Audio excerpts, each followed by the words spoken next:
जय जय श्री राधे। श्री सद्गुरुदेव भगवान की जय हो। श्री हित महाप्रभु ने जब 8वें वर्ष में पदार्पण किया तब उनका विधिवत उपनयन जनेऊ संस्कार संपन्न कराने की दृष्टि से श्री व्यास मिश्र जी ने शुभ मुहूर्त का विचार करके श्रेष्ठ विप्रजनों को बुलाया और उनके द्वारा हितजू का सांगोपांग वैदिक विधि के अनुसार यज्ञोपवीत संस्कार संपन्न कराया। हरिवंश चंद्रजू इकलौते पुत्र होने के कारण सबके अत्यंत लाड़ भाजन थे, इसलिए उनके उपनयन संस्कार के उपलक्ष्य में सपरिवार श्री व्यास मिश्र जी ने एवं समस्त देववन वासियों ने बड़ा मंगल महा महोत्सव मनाया। इष्ट कुल देवी श्री राधा जी का पूजन करके आमंत्रित भक्तजनों एवं विप्र देवों का पूजन किया। सप्रेम उन्हें प्रसाद पवाया तथा वस्त्राभूषण दक्षिणा आदि देकर बलि भांति उनका आदर सत्कार किया। द्विज मुकुटमणि श्री व्यास मिश्र जी ने हर्षोल्लास से भरकर इस महोत्सव में द्रव्य खर्च करने में कोई कसर नहीं छोड़ी। यज्ञोपवीत संस्कार संपन्न होते ही श्री व्यास मिश्र जी ने हरिवंश चंद्रजू को विशिष्ट विद्वानों के द्वारा विद्या अध्ययन कराना आरंभ कराया।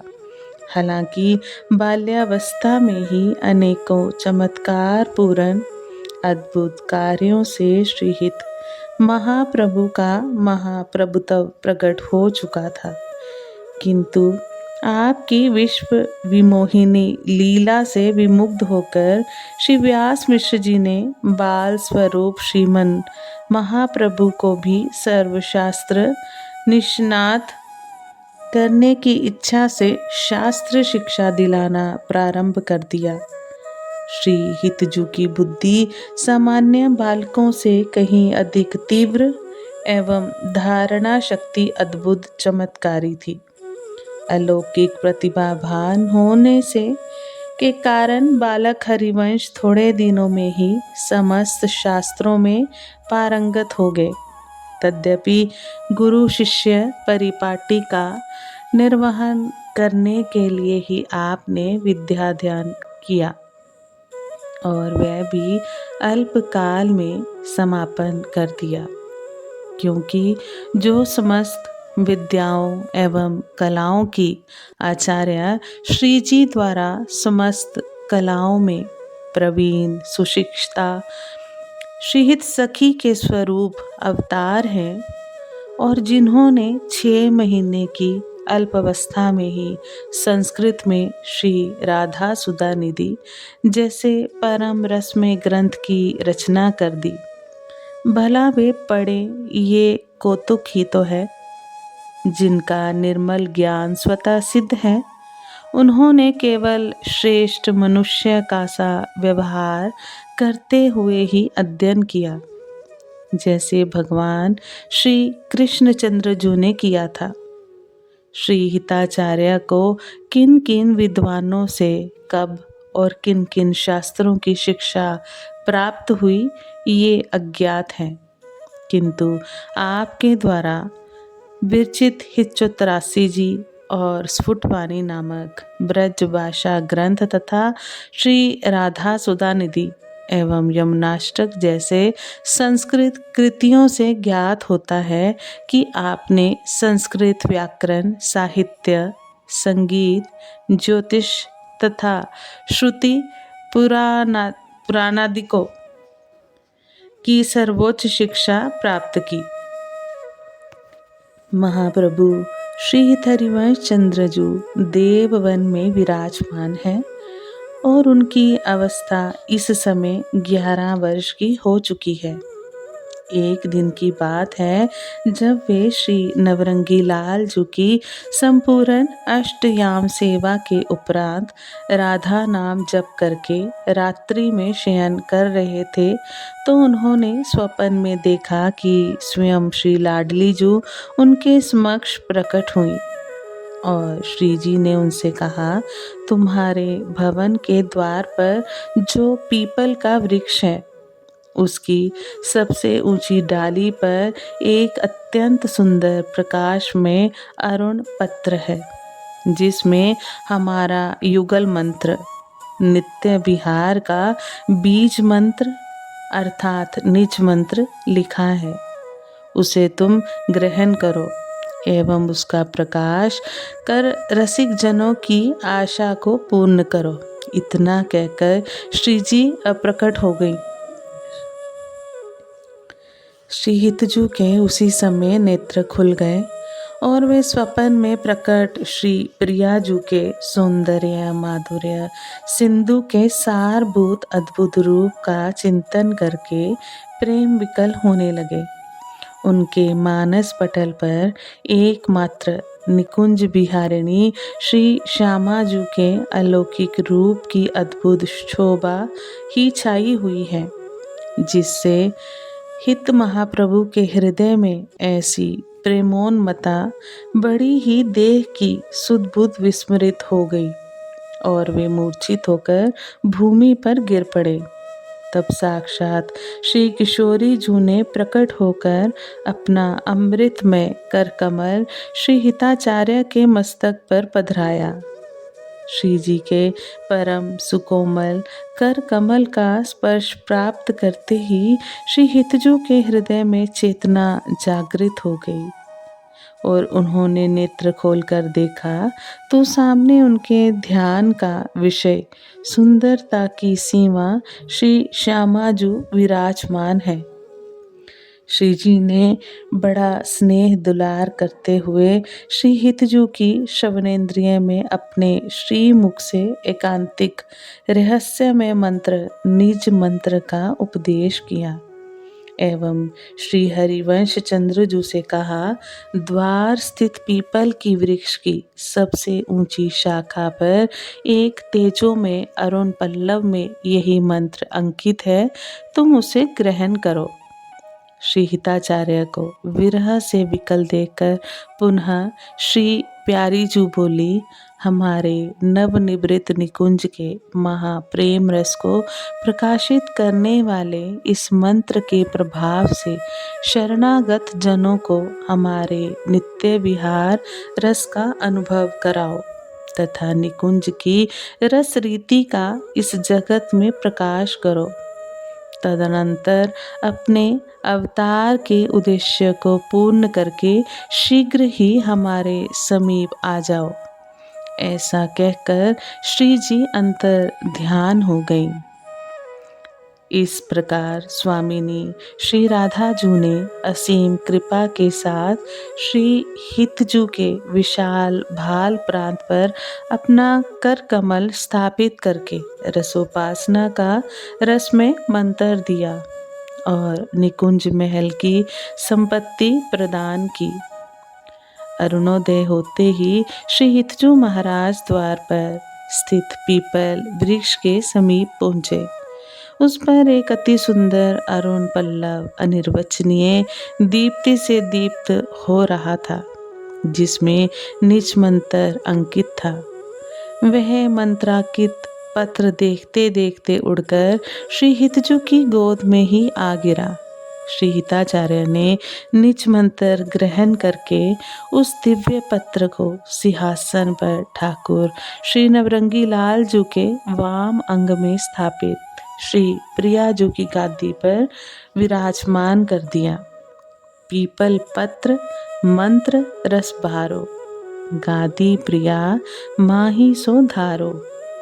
अब तो जो भी निकुंज रस की प्राप्ति की चाह से युक्त होकर श्री हित महाप्रभु की शरण में आता, श्री हितजू महाराज उसे निज मंत्र प्रदान करते। श्री आचार्य चरण के द्वारा मंत्र प्राप्त करते ही उपासक जनों के हृदय में नित्य बिहारी श्री श्यामा श्याम की रसमयी लीलाएं स्फुरित होने लगती। इस प्रकार श्री हिताचार्य द्वारा प्रदत्त उस मंत्र के प्रभाव से देववन में ही अनेकों शरणागत उपासक जन रस सिद्ध हो गए।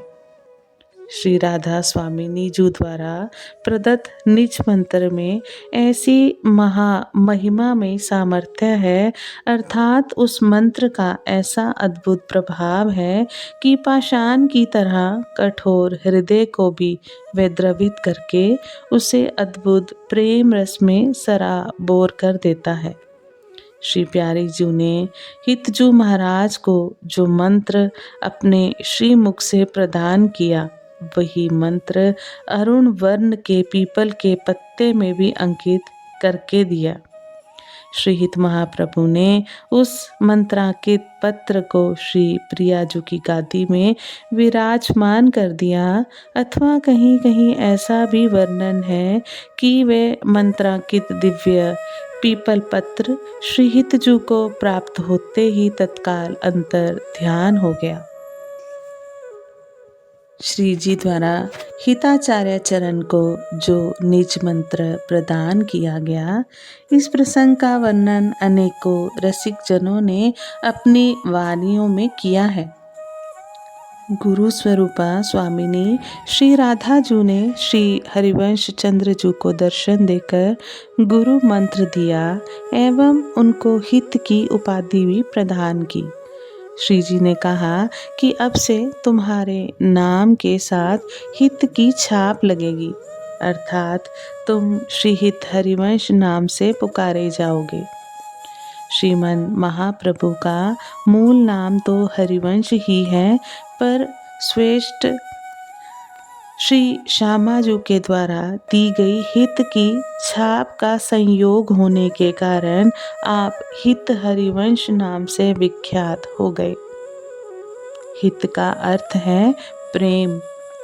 संपूर्ण वृंदावन नित्य विहार परात्पर प्रेम हित का ही विलास है। हित ही गौर, श्याम, सहचरी और वृंदा विपिन के रूप में नित्य प्रकट है। महाप्रभु श्री हरिवंश चंद्र जी इसी हित के ही अवतार हैं। श्री हिताचार्य द्वारा प्रकटित रसोपासना का दीक्षा मंत्र, जिसे निज मंत्र कहते हैं, यह किसी देव, ऋषि या भगवान नारायण आदि के द्वारा संप्रोक्त नहीं है, अपितु साक्षात पूर्णानुराग मूर्ति वृंदावनेश्वरी स्वामिनी श्री राधा जी ने अपने श्रीमुख से आचार्य चरण को प्रदान किया है और उन्हीं के द्वारा इस संसार में इस मंत्र राज का प्रकाश हुआ है। ये मंत्र आगम तंत्रों से प्रसिद्ध मंत्रों से भिन्न है एवं इसमें ओम, क्ली, नमः, शरणम आदि शब्द संयुक्त नहीं है और ना ही इसमें अंगन्यास, करन्यास आदि की कोई अनुष्ठान विधि का ही विधान है। श्री किशोरी जी प्रदत्त इस द्वादशाक्षरी सिद्ध मंत्र निज मंत्र को राधा वल्लभीय उपासना वृंदावन नित्य विहार का बीज माना जाता है।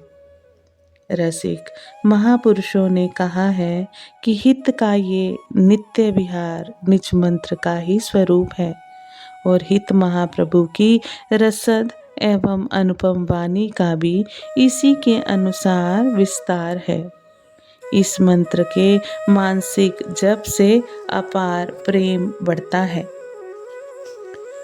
ये सहज सिद्ध मंत्र है, जिसका जप मात्र नित्य बिहारी श्रीहित युगल का प्रत्यक्ष दर्शन और नित्य सामीप्य श्री अंग सेवाधिकार प्रदान करने वाला है। नित्य विहार की उपासना में इष्ट, गुरु एवं निज मंत्र का एक ही स्वरूप माना गया है। निकुंज का बीज मंत्र। निज मंत्र महाप्रेम स्वरूप है। इस मंत्र का सहज ऐसा प्रभाव है कि बहुत शीघ्र हृदय को द्रवित कर पूर्ण रूपेण निर्विकार कर देता है एवं भाव दे सहचरी भाव की प्राप्ति करा देता है। समस्त रसिक महापुरुषों ने इसी मंत्र का चिंतन करके प्रिया प्रियतम की अद्भुत रसमयी लीलाओं का प्रत्यक्ष दर्शन एवं उनका गान किया है। ये मंत्र श्री प्रिया प्रियतम के अत्यंत प्रेमासक्त रूप की प्राप्ति कराने वाला मंत्र है। जहाँ श्री श्यामा श्याम कुसुम शैया पर विराजमान गलबैया दिए हुए परस्पर एक दूसरे के मुखचंद्र का त्रिषित चकोर की भांति पान कर रसमत हो रहे हैं। श्री स्वामिनी जी द्वारा प्रदत्त महाप्रेम रस स्वरूप निज मंत्र में ही संपूर्ण वृंदावन का वैभव विराजमान है। निज मंत्र में ही संपूर्ण रसमानियां प्रकाशित हैं। यानी इस निज मंत्र की व्याख्या स्वरूप श्री हित 84 जी, श्री राधा सुधा निधि जी, श्री 42 लीला आदि समस्त रस वानियां हैं। वृंदावन नित्य विहार रस का बीज मंत्र निज मंत्र श्री राधा किशोरी जू के द्वारा श्री हिताचार्य चरण को प्रदान किया गया और वही आचार्य परंपरा से आचार्य कृपा पात्र जनों को प्राप्त होता चला आ रहा है। श्री वृंदावन नित्य विहार रस में प्रवेश अन्य किसी मंत्र के प्रभाव से मिलना असंभव है। इसलिए सहचरी स्वरूप आचार्य चरण ने प्रकट होकर श्री जी के द्वारा प्रदत्त इस निज मंत्र के प्रभाव से शरणागत हुए अधम से अधम अनाधिकारी जीवों को भी सहचरी भाव से युक्त करके निकुंज रस में प्रवेश दिला दिया। आज हम वाणी को यहीं विश्राम देते हैं। आगे भी हम इस प्रसंग पर चर्चा करने का, बढ़ाने का गुरु कृपा से हम प्रयास करेंगे। आप सभी वैष्णव जन को श्री हरिवंशी श्री सद्गुरुदेव भगवान की जय हो। जय जय श्री हित हरिवंश।